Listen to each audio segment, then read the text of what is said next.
Hello there in the room. Those of you that have braved the transport today, congratulations, and those of you online, welcome also. I'm going to be talking about doing AI securely on sensitive data. So a couple of words about sensitive data.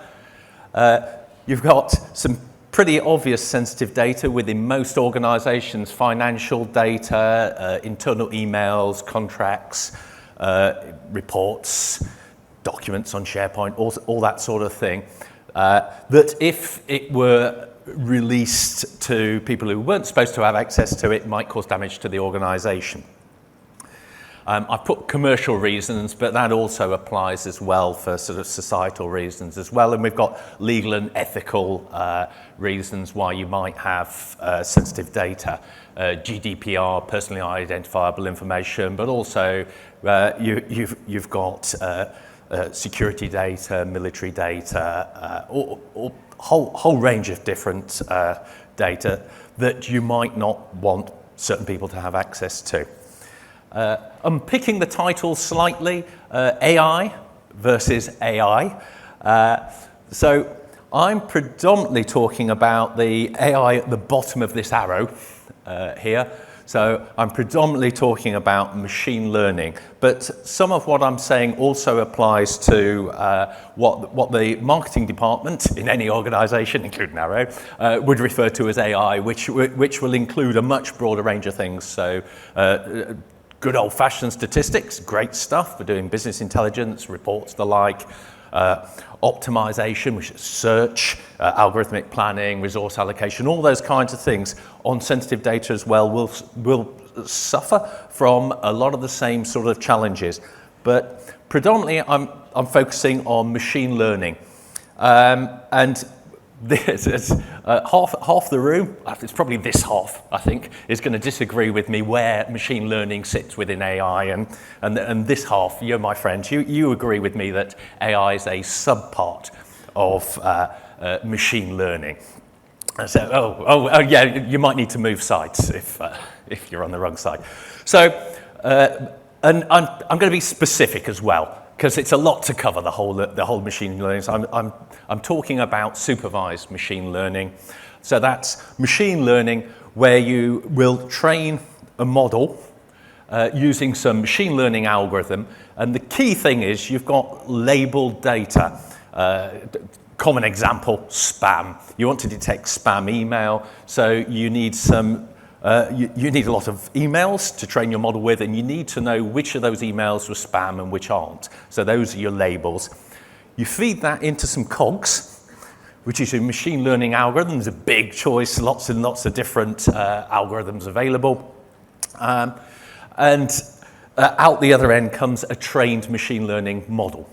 And the whole point of this exercise is you can then use it in the bottom row, which is the prediction step. In a very sort of general title prediction. So you've got data. So in this case, let's say it's new emails. Your task then is to use the trained model to predict which of the new emails that the model's never seen before are spam or not spam. So it'll look for, Monty Python fans can look for the word Viking in there. Anybody under the age of about 40, that's going to mean nothing. But within this, machine learning models, AI models, are a type of machine learning model that's got a vast number of variables. There's a lot of cogs in there. And that makes them quite challenging when you want to work with sensitive data in certain situations. So there's a big difference between training machine learning models, as has happened over the last 20, 30, 40 years, using CPUs versus training AI models, the modern sense of AI, neural networks, deep learning, which have a lot of cogs. These cogs are they're likened to neurons, and they form a series of layers within a network. And the tuning and training of these requires an awful lot of computational power. Now, thanks to computer gamers, somebody hit onto the idea that the particular type of calculus that you need to do to train the neural network, where it can be done very well with graphics chips. And so you will find, when they're not being used for Bitcoin mining, you will find that an awful lot of GPUs are now used for AI. Remember, there were two layers. You've got your training and you've got your prediction. The prediction doesn't always need for neural networks for AI, doesn't always need the GPUs. So you may be lucky. You may be able to get away with just ordinary CPUs.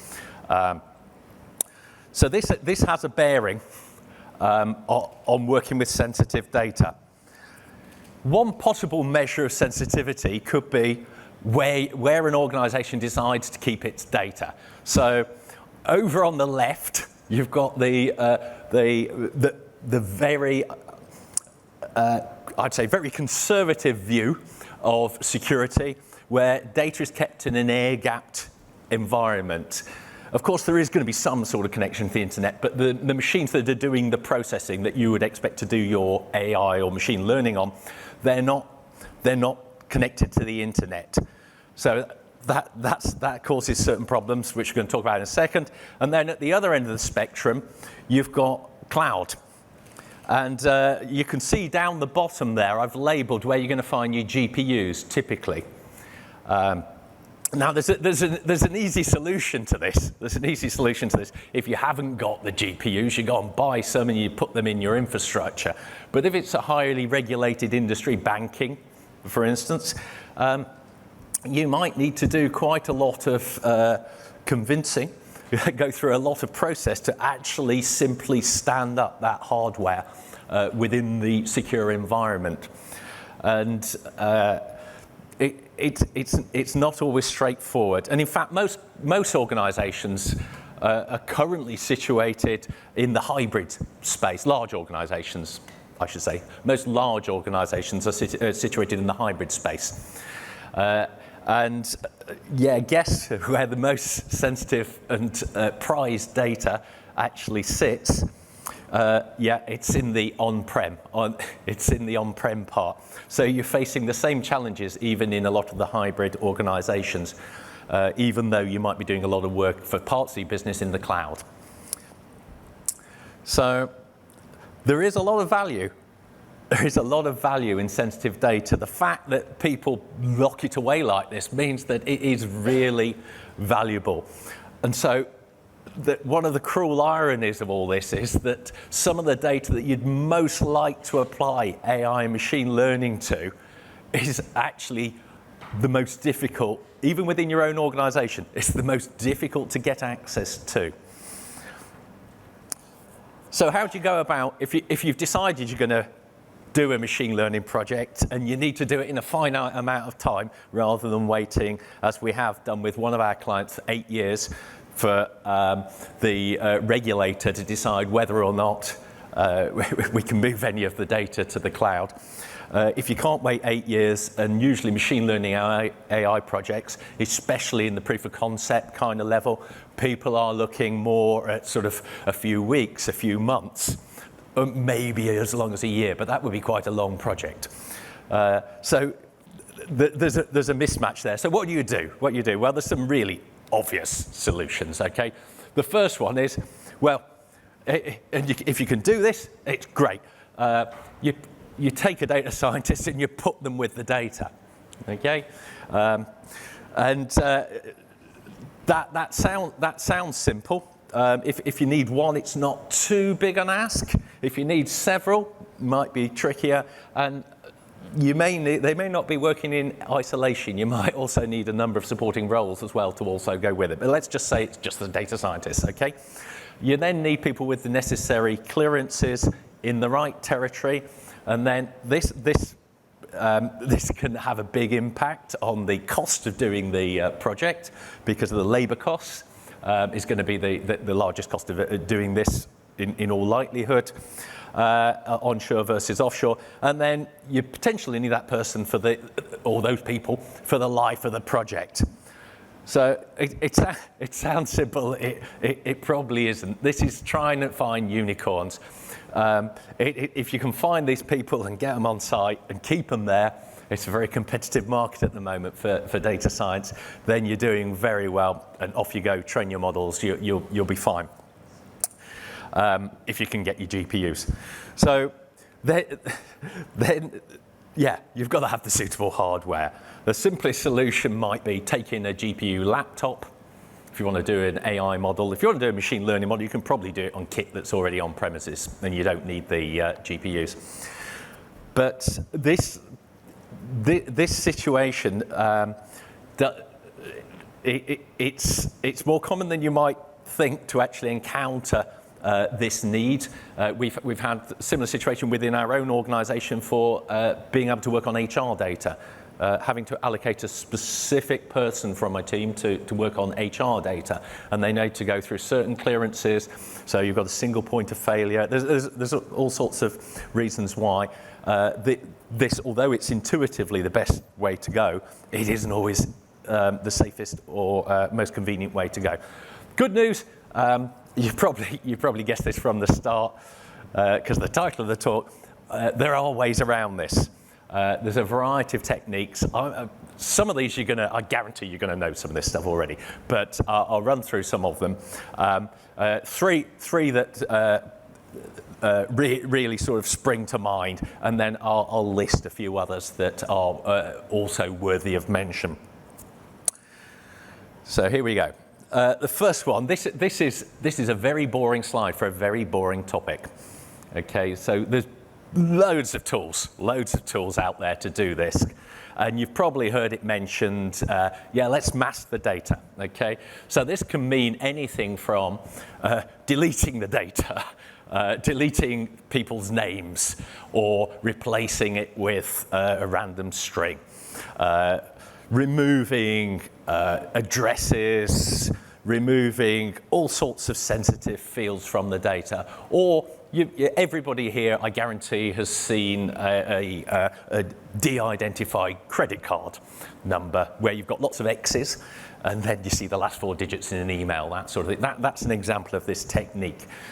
You've got a great choice of tools for doing that. It will meet most privacy laws. But hang on a minute, I've just said we're removing or destroying, essentially, a lot of the sensitive data.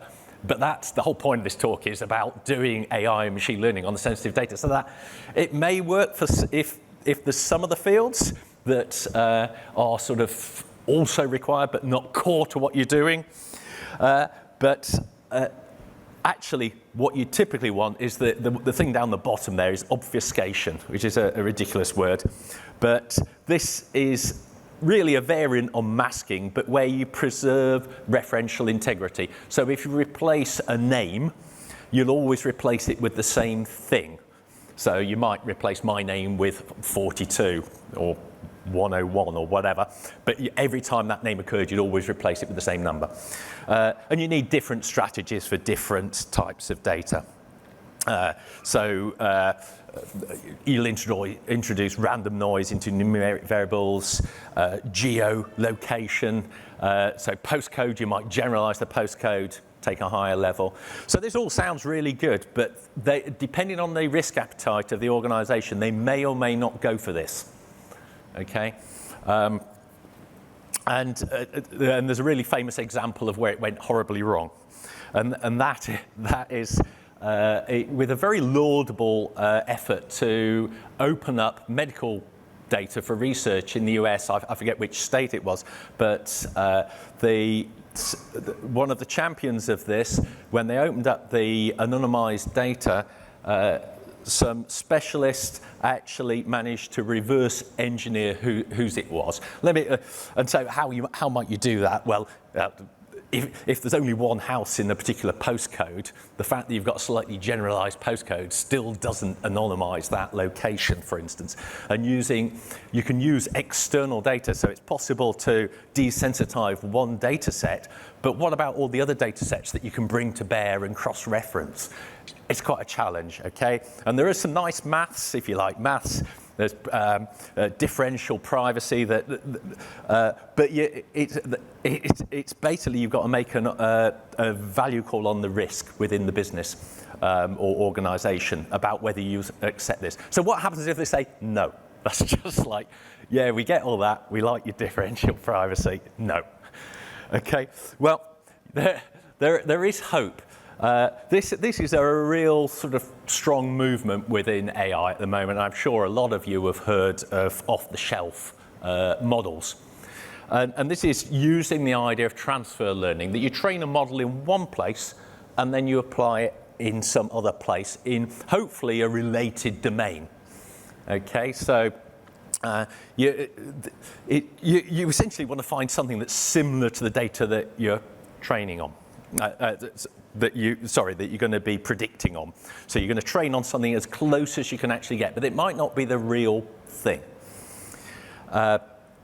So it might be somebody else's emails, and there are public domain research data sets for all sorts of different things. Card transaction fraud, spam email, loads of, well, you've already heard medical records available. There's all sorts of public domain data that you can actually train a model and use that as the basis for predicting. So you train on somebody else's data. And there's a trick with this as well, where you might need to customize or train on the model. So you take an off-the-shelf model and then you customize it. So, for instance, a language model like BERT from Google, there's loads of them, and they're available in all sorts of different languages. But suppose that's trained on the web, and as many books as Google can ignore copyright on. So that's a lot of general English, but maybe you just want to classify contracts, okay? And so actually you might have some really old contracts, a small number of them that are now not sensitive. So you could use those to train on the big general model to make it specific to classifying contracts in some way. So that's the sort of training on part. And then I said this was a non-technical talk, so I'm going to try and not put you off with the details of this. If you ignore the animation, it's quite hard to do, but if you can ignore the animation for a moment and look at the general schematic here, there's something called headless architectures. Well, I call them headless architectures. So remember I said that AI models consist of a series of layers. And as data moves through those layers, in the first few layers, well, let me say what this model's doing. This is very University of Manchester digit classification. So it's handwritten digits. And the idea is, given an image, a bitmap image of a digit, you've got to predict, is it 0 to 9, okay? Which is the most probable. So image in, prediction out at the other end. And how's this work? Well, the first few layers of the neural network, they are extracting features from the network, from the image. They're extracting features that further down the line eventually end up as a very long, very, very long number, one number, really long number.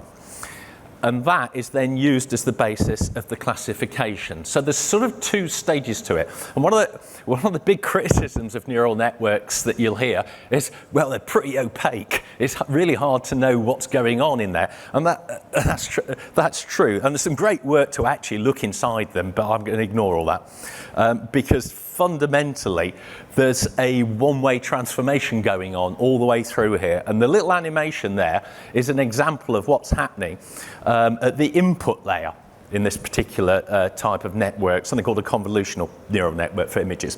So it's scanning over the image, and for each little 3x3 block within the image, it's generalizing.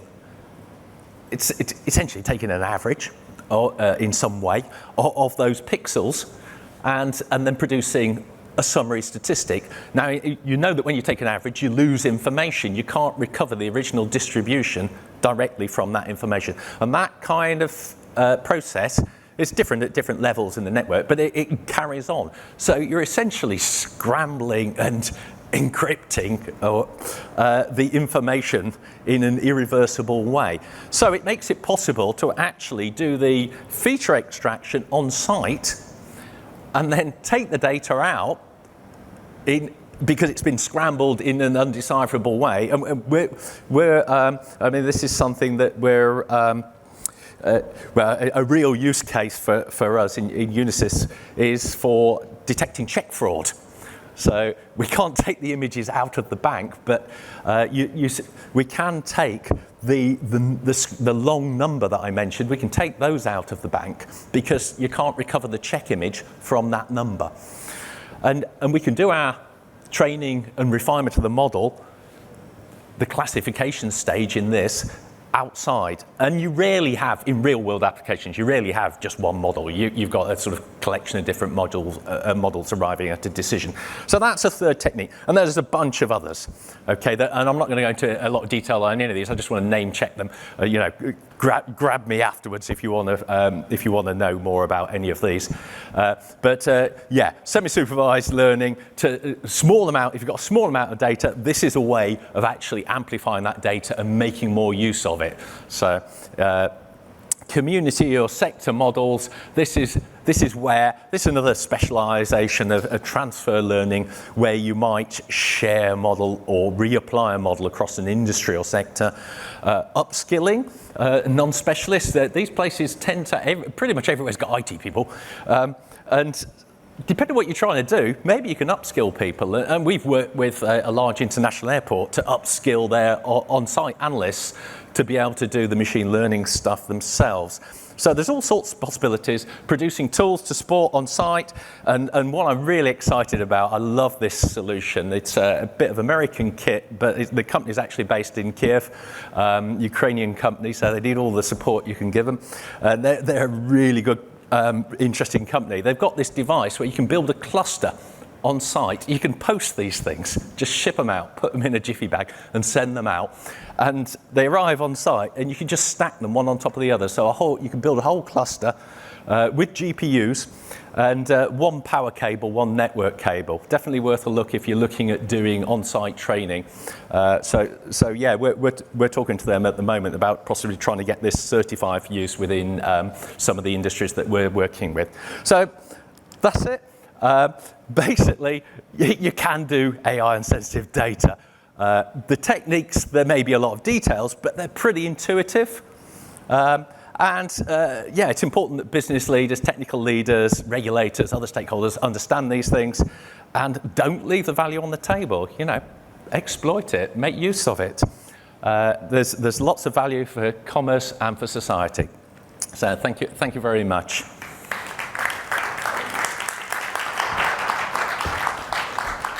Thank you, Simon. I feel like it's a long walk today, isn't it, to get to the stage? I need to set off a bit sooner. We have had some questions come in on the event app, Brella, so thank you for those. If there's any questions from the floor, if you want to put your hand up, we'll bring a microphone round. But there's one here, it says, "Hey Simon," so clearly they know you. "How do you find the right developers in AI and hire them?" Yeah, I wish I had the answer to that. It's particularly difficult if you're starting from scratch, if you haven't got somebody in the organisation already, but it's a very competitive market. So I would say you need to know exactly what you want rather than trying to find the unicorn. Yeah, get somebody to help you with the actual selection process would be my advice, because there's lots of different specialisms in AI. So yeah, it's a very competitive market at the moment, and certainly even in the cheap sort of territories, we've had people we've hired, and by the time they come to join, they've got a better offer elsewhere. So it's very, very competitive at the moment. Right. So that shows us clearly a huge demand for this as well. So we need more of this, right? We need more of these AI providers, developers, and they're coming through from universities. You can find me a university that doesn't have a data science course now, and originally it was master's courses, but they're now on. I've just been talking to somebody at lunch, undergraduate course. Bring those people through. So, yeah, the bubble will burst for us at the moment. But at the moment, yeah, it's a tough market. Okay, and at one stage in your presentation there, you talked about regulations and regulators. Do you think they're holding AI back, and therefore are they damaging business? Are they damaging progress? No, I think it's really important. I didn't mention responsible AI, and earlier this week I was giving a talk within our own company about responsible AI and the need for transparency and the like. And now it's behold on us as data scientists to do the AI right, to pick the right algorithms for the particular level of transparency that's required, and making sure we're not introducing the wrong kind of biases. So no, absolutely not. I don't think the regulators are holding it back, but maybe in banking. But that's yeah, that's one I was referring to. Obviously, highly regulated industries like that are obviously reluctant, for good reason, to adopt AI, or let's say medical, for instance, as well, healthcare. But I was just wondering if you think that they could be making leaps forward if they did adopt it. I think it needs both the sort of providers of AI and the regulators to work in step on this. It's a complicated area, you need to pick the right kind of AI for particular problems. Okay, and one final question from me. What's the biggest barrier to AI at the moment? So where we are today, what's the one thing that's holding it back? Messy data. I talked a whole lot about sensitive data. I didn't talk about any of the baseline problems. Yes, sensitivity of data is a big issue, but then when you actually get the data, the organizations need to sort their data out first and then do the AI on top of it. You can't, it will cost you a lot more to do the AI if you haven't sorted your data out. So. Okay, so sort your data out. Yes, questions from the floor. Yes, could we get a microphone just to the front, please? And if you just quickly state your name and where you're from, and just try and keep the question as brief as possible, please. Sure. Badrul Hussain from Infolytics. We do work in healthcare AI. The term that didn't come up, and I hear it a lot now, and I just wanted to know, I'm not technical, so I may have missed it, synthetic data. We're hearing that a lot as a way to deal with sensitive data. Okay, yeah. So I mentioned simulated data, and that's exactly what I meant. So yeah, it's actually a lot harder to produce than you might think. Realistic data, but yeah, the semi-supervised technique allows you to blend together a small number of examples to produce a larger number of examples, using AI to actually do the blending, as it were. But yeah. It's often thrown at me, let's use some simulated data, but there's usually no budget for actually doing the simulation of the data, and that can be as hard as actually finding the signal in the data itself, particularly in healthcare. Okay, we're going to leave it there. Thank you very much, Simon. Thank you. Thank you, Simon. Thank you.